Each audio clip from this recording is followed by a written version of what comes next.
What's up, guys? Welcome to another tutorial. In this tutorial, we're gonna go over scheduling appointments using KENJI. All right. First things first, you need to set up your calendar. So we're gonna go to settings, and then we're gonna go to calendars.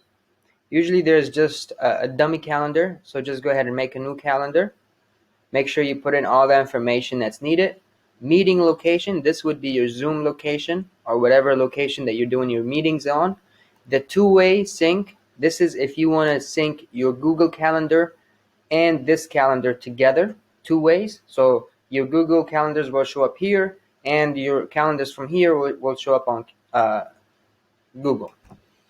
After you go on this, you're going to go to step 2. You put in duration. I'm pretty sure you've created something like this before. Just put in your availability, confirmation. What do you want to happen when they confirm the appointment? You want a custom. You want them to get a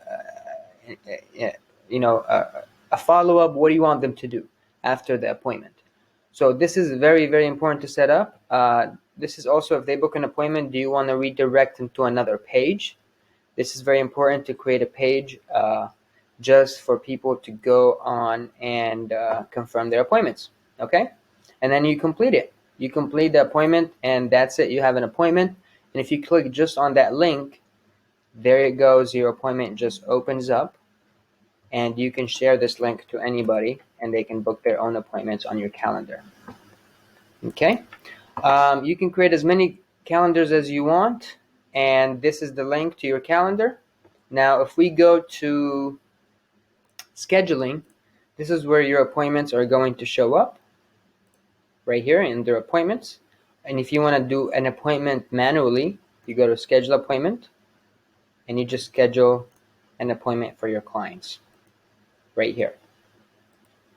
Sounds good? Appointments are here on KENJI. Pretty much all the functions are here.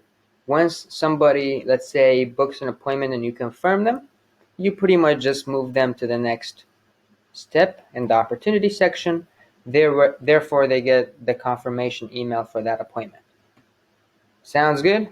All right, I'll see you guys on the next tutorial.